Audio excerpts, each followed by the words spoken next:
महापौर राजा इकबाल सिंह की महिला विरोधी मानसिकता दिखाती है। नमस्कार, आप देख रहे हैं जेएनएन न्यूज़ में राजेश्वर चौहान।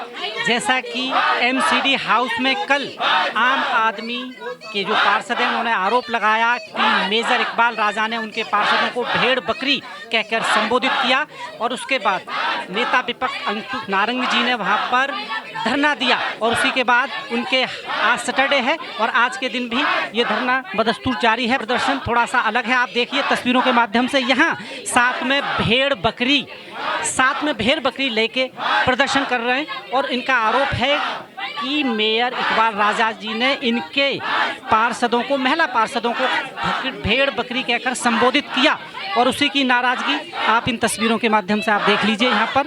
और ये साथ में भेड़ और बकरी लेके अंकुश नारंग जी हैं, नेता सदन है यहाँ पर और बाकी पार्षद महिलाएं हैं। इनका आरोप है कि इनको राजा इकबाल जी ने भेड़ बकरी कहकर संबोधित किया था। और इसी के बाद हम महिलाएं यहाँ पर पार्षद हैं और ये देखिए साथ में भेड़ और बकरी भी है यहाँ पर। ये प्रदर्शन थोड़ा सा अलग है। राजा इकबाल जी का ऑफिस है सामने, ऑफिस में वो है नहीं। अब जवाब इसका कौन देगा? ये मामला कहाँ तक तूल पकड़ेगा? क्या राजा इकबाल की माफ़ी के बाद ख़त्म हो जाना चाहिए या फिर राजनीति ठंड में गर्म हो रही है इस वक्त? तस्वीरें आप देख लीजिए, ये भी राजनीति की एक तस्वीर है और सामने नेता विपक्ष अंकुश नारंग जी हैं भेड़ और बकरियों के साथ। और हम बात कराते हैं जी। मेरा नाम कविता चौहान है, मैं वार्ड 85 से निगम पार्षद हूँ। क्या कहना चाहती हैं कल जो हुआ है उस मामले में? क्या माफ़ी मांग ली राजा इकबाल जी ने?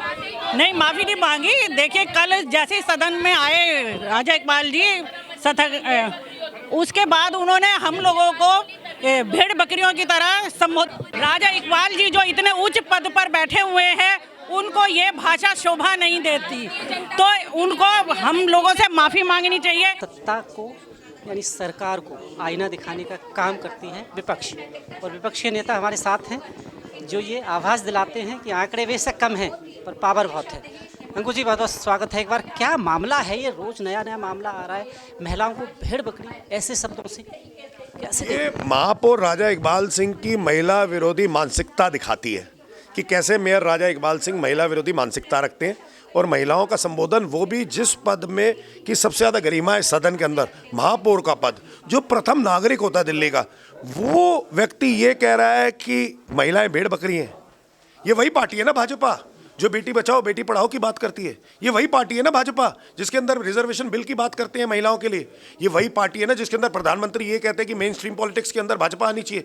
तो ऐसे व्यक्ति महापौर के पद पर बैठे हैं, ऐसे व्यक्तियों को तो होना ही नहीं चाहिए। मुझे लगता है अगर भाजपा सच में महिलाओं का सम्मान करती है तो इनको तुरंत प्रभाव से बर्खास्त करना चाहिए और तुरंत प्रभाव से इनका इस्तीफा ले लेना चाहिए और आने वाले समय में मेयर राजा इकबाल सिंह को किसी भी पद पर नहीं बिठाना चाहिए।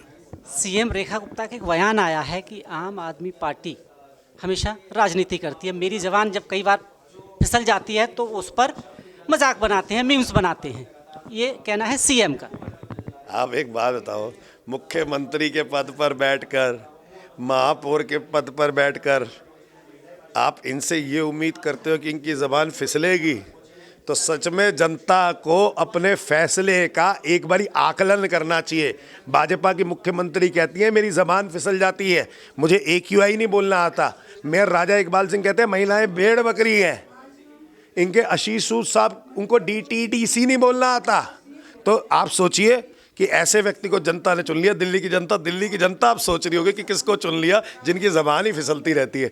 तो अगली बार ऐसी ज़बान फिसलने वाले लोगों को मत चुनना, आम आदमी पार्टी को फिसलना। राजा इकबाल साहब अगर माफ़ी मांग लें इन सब चीज़ों के सार्वजनिक, तो ये मामला शांत हो सकता है क्या? एक बात बताओ, महापौर के पद पर बैठ के, जिसकी सबसे ज़्यादा गरिमा है, अगर उस पद पर बैठ के अगर कोई माफ़ी मांगता है, मुझे लगता है कि एक तो वो पब्लिक अपॉलॉजी होनी चाहिए। मांगेंगे क्या? मांगेंगे वैसे लगता है आपको क्या? मुझे तो नहीं लगता। मैंने तो सुना था कि एक पत्रकार को इन्होंने कह के वापसी इन्होंने उससे डिलीट भी करवा दी। तो ये तो शर्म की बात है। मुझे लगता है ये माफ़ी मांगेंगे नहीं मांगेंगे, ये भाजपा की मानसिकता दर्शाएगी। ये देश की जनता देख रही है कि महिलाओं के सम्मान में भाजपा खड़ी है कि नहीं खड़ी है। अब ये भाजपा बताएगी कि वो सच में महिलाओं का सम्मान करती है या उसका दोहरा करैक्टर है। तो इसलिए मैं आपको कहना चाह रहा हूँ, ये प्रधानमंत्री नरेंद्र मोदी जी पे छोड़ दीजिए, सीएम रेखा गुप्ता जी पे छोड़ दीजिए, वीरेंद्र सचदेवा जी पे छोड़ दीजिए। अगर तो वो बर्खास्त कर देते हैं तो पता चल जाएगा कि भाजपा सच में महिलाओं का सम्मान करती है। और अगर वो बर्खास्त नहीं करते और ये अपना कार्यकाल पूरा करते हैं तो सच में भाजपा की मानसिकता ही महिला विरोधी है। भाजपा कितना महिला विरोधी है, महिला पार्षद हैं और वो बेहतर समझा पाएंगी। जी मैडम, क्या नाम है आपका? मेरा नाम सुमन है, मैं वार्ड 50 से पार्षद हूँ। कल सदन के अंदर हम सभी महिलाएं, हम सभी पार्षद अपने वार्ड की समस्याओं को लेकर यहाँ पर आते हैं, लेकिन यहाँ पर होता क्या है और क्या देखते हैं और क्या सुनते हैं हम यहाँ पर सुनते हैं जैसे ही हम थोड़ा बहुत हल्ला गुल्ला होता ही है, ये भी करते थे पहले, तो थोड़ा बहुत हम भी करते हैं। तो जी ये आए कुर्सी पर, इनको बैठने की ज़्यादा देर भी नहीं हुई थी, इन्होंने सीधा ही भेड़ बकरी कहा। मामला कहाँ से शुरू हुआ, क्या ऐसा मामला कुछ भी नहीं था। आम आदमी पार्टी ने कोई मुद्दा उठाया? बातें कर रहे थे, कुछ लोग आपस में बातें कर रहे थे और कुछ थोड़ा हल्ला गुल्ला भी हो रहा था। तो क्या ये भेड़ बकरी कह देंगे? इन्होंने भेड़ बकरी का जो शब्द का प्रयोग किया है वो सीधा ही हमारे सीने में लगा है। और देखो शब्द जो होते हैं ना, अब ये चाहे माफ़ी मांग दे, अपने शब्दों को वापस ले ले। कुछ बीजेपी के नेता जबी दमानी कह रहे हैं कि ये मुहावरे का इस्तेमाल किया, हमने पर्टिकुलर किसी पार्षद को ये नहीं कहा। एक मुहावरा होता है। नहीं नहीं, इनकी आदत है। अब जैसे कि आप उस वीडियो को ही देख लीजिए, जैसे कि आतिशी जी है, इनकी झूठ बोलने की आदत है। इन्होंने बोल दिया और फिर झूठ बोल दिया। तो आतिशी की आपने देखा कि इन्होंने कहा है कि आतिशी जी ने गुरुओं का अपमान किया है, लेकिन ऐसा तो कुछ हुआ ही नहीं था और ना उन्होंने ऐसा कुछ बोला था, ना उन्होंने गुरु का प्रयोग किया और ना उन्होंने गुरुओं का किया। आप ठीक से एक वीडियो देखना, उसमें आपको साफ साफ पता चल जाएगा। तो इन्होंने फर्जी वीडियो बना करके डाल दिया। तो इनकी आदत है शुरू से ही, मतलब कुछ भी बोल देते हैं और कुछ भी फिर मना कर देते हैं कि हमने ये नहीं कहा। भारत की राजनीति में ये कब देखने को मिलेगा? विपक्ष भी जनता के लिए काम करता है, सरकार भी। इलेक्शन खत्म, ये मामला खत्म हो जाना चाहिए, दोनों को जनता की सेवा करनी चाहिए। क्या भारत की राजनीति में इसका उदय होगा कभी? देखो, भाजपा से तो कभी उम्मीद कर ही नहीं सकते हम। पूरी जनता आज रो रही है। जो जनता है उन्होंने विश्वास करके इनको वोट दिया था, इनकी सरकार बनी, लेकिन ये कर क्या रहे हैं? किसी का घर तोड़ रहे हैं, किसी का कुछ कर रहे हैं, लोगों को इन्होंने परेशान करके रख रखा है। तो ये कभी सुधरेंगे नहीं। और मैं तो कहती हूँ कि हमारे अरविंद केजरीवाल जी को आप कुछ दिन के लिए प्रधानमंत्री बना करके देखिए, वो देखिए आप देश को कैसे चलाते हैं। इनको कुछ नहीं आता, सारे के सारे अनपढ़ बैठे हुए हैं। जी मैडम, आरोप प्रत्यारोप ये कब तक चलेगा दौर? एक सीमा होनी चाहिए। इलेक्शन ख़त्म तो लोगों की सेवा में जुट जाना चाहिए। क्यों ऐसा नहीं हो पा रहा है भारत की राजनीति में? खास तौर से ही कहीं ना कहीं आवाम का नुकसान हो रहा है। बिल्कुल आवाम का बहुत नुकसान हो रहा है, क्योंकि आवाम जिस तरह से चुनकर लेकर आती है तो इसी उम्मीद के साथ लाती है कि हमारे काम होंगे। इसीलिए कभी भाजपा आती है, कभी आम आदमी पार्टी आती है। जब उन्हें लगता है कि यहाँ हमारे काम नहीं हो रहे तो दूसरे, क्योंकि बगलाना भाजपा का काम है, मीडिया के ज़रिए गलत इन्फॉर्मेशन देना भाजपा का काम है। काम करना उनका मकसद नहीं है, गुमराह करना उनका मकसद। आरोप ये लग रहे हैं कि आम आदमी पार्टी के पास कोई मुद्दे नहीं है, इसलिए इस तरह के मुद्दे उठा रही है। कोई मुद्दे नहीं बचे आम आदमी की पार्टी, ये नेता कह रहे हैं बीजेपी के खासकर। आपने मुद्दा खुद दिया है, भाजपा ने तो नहीं कहा मेयर साहब से कि आप महिलाओं को भेड़ बकरी बोलिए। आम आदमी पार्टी ने, किसी ने आके उनसे ये नहीं कहा इकबाल साहब से कि आप लेडीज़ों को भेड़ बकरी बोल दीजिए और फिर उनका मुद्दा मिल जाएगा। वो खुद बदतमीज़ हैं और बदतमीज़ी महिलाओं के साथ करते हैं। तो मुद्दा आम आदमी पार्टी ने बनाया या उन्होंने खुद बनाया? कुल मिला के मुसीबत मोल ले ली मेयर साहब ने कहीं ना कहीं। मुसीबत नहीं, कुर्सी तो नहीं जाएगी कहीं?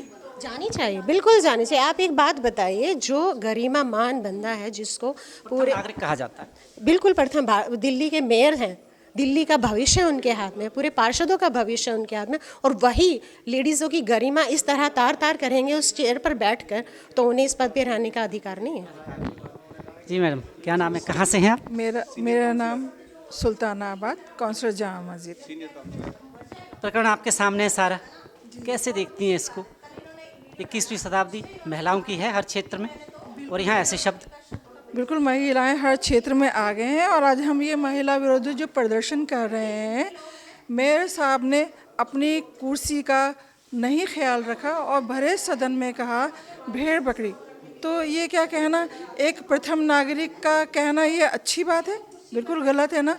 तो इसीलिए हम ये प्रदर्शन कर रहे हैं कि एक तरफ तो बीजेपी कहती है बेटी पढ़ाओ बेटी बचाओ, एक नारा ये देती है, और दूसरी तरफ बीजेपी महिला विरोधी है, महिलाओं का कोई वहाँ पर सम्मान नहीं किया जाता।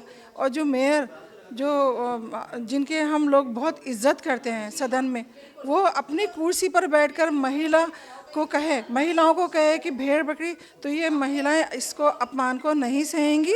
और जब तक ये मेयर इस्तीफा नहीं दे देते तब तक माफ़ी से भी काम चल सकता है क्या? नहीं, इस्तीफे से ही काम चलेगा। अगर वो इस्तीफा देंगे तभी ही हम लोग ये जो प्रोटेस्ट है तभी हमारा ख़त्म होगा। आम आदमी पार्टी की निगम पार्षद हमारे साथ हैं, हम बात करते हैं। मैडम क्या नाम है आपका? मैं चित्रा विद्यार्थी, वार्ड नंबर 66 वजीरपुर से निगम पार्षद हूँ। कल जो मामला हुआ हाउस में, उस पर क्या प्रतिक्रिया है आपकी? क्या कहना चाहती हैं कि अब बिन माफ़ी के बाद मामला शांत हो सकता है या नहीं होगा?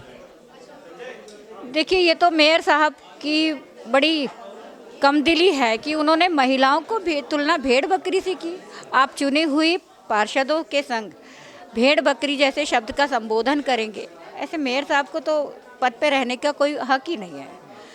आपकी पार्टी एक तरफ नारा देती है कि महिलाओं का सम्मान करो, बेटी बचाओ बेटी पढ़ाओ, और वहीं आपके इतने बड़े बड़े विधायक, इतने बड़े बड़े नेता बलात्कार में लिप्त हैं, गैंगरेप में लिप्त हैं, महिलाओं पे अत्याचार करते हैं। अंकिता भंडारी वाला जो मामला आजकल उत्तराखंड का चल रहा है, उसमें भी एक भाजपा के बड़े नेता का नाम आ रहा है। तो ये आप किस मानसिकता से? अंकिता वाले मामले में तो सुप्रीम कोर्ट का ऑर्डर आया है कि जितनी पोस्ट हैं जी जो डाली हुई हैं नेता के खिलाफ, वो हटा दी जाए सोशल से। ये आया है कोर्ट का फैसला। तो बचाने की कोशिश की जा रही है ना। आज आप देखिए, देश का दुर्भाग्य है कि सीबीआई, ईडी, न्यायालय सब इनके अंडर में आ गया है। कोई भी सच बात को कहने के लिए राजी ही नहीं है। बीजेपी नेता ये कह रहे हैं इस मामले को लेकर कि ये एक मुहावरे का उन्होंने इस्तेमाल किया, ना कि किसी पर्टिकुलर पार्षदों के लिए कहा गया कि भेड़ बकरी की तरह मत शोर मचाओ। इस तरह की बातें की जा रही हैं दबे मुंह बीजेपी की तरफ से। क्या मानती है? तो एक मुहावरा था, तो कितना हल्ला किया? नहीं नहीं, मुहावरा नहीं था जी। दो पार्षद अपनी बात कहने के लिए खड़ी हुई तो उन्होंने ये बोला कि आप भेड़ बकरी की तरह नहीं बात करो। तब भेड़ बकरी हैं क्या? महिलाएं पार्षद हैं, जन प्रतिनिधि हैं, अपने अपने क्षेत्र की समस्याओं को लेकर सदन में आते हैं और अपनी बात कहने का पूरा हक रखते हैं। तो आप उनको कहेंगे कि भेड़ बकरी हो, आप भेड़ बकरी की तरह मत बोलो। क्या शब्दावली है ये? जहाँ जिस राज्य में और तूल पकड़ेगा जब तक ये बिल्कुल पकड़ेगा। इनकी मुख्यमंत्री खुद महिला है और उसके बावजूद ये इस तरीके से मिसबिहेव करते हैं, तो इनको तो शर्म आनी चाहिए। जिनकी खुद की महिला पार्षद है, महिला नेता है, महिला प्रधानमंत्री हैं, तो इनको खुद शर्म आनी चाहिए और तुरंत प्रभाव से इनको इस्तीफा देना चाहिए। आप देख रहे हैं JNN news. Cameraman Ravi Kumar के साथ मैं राजेश्वर चौहान, सिविक सेंटर।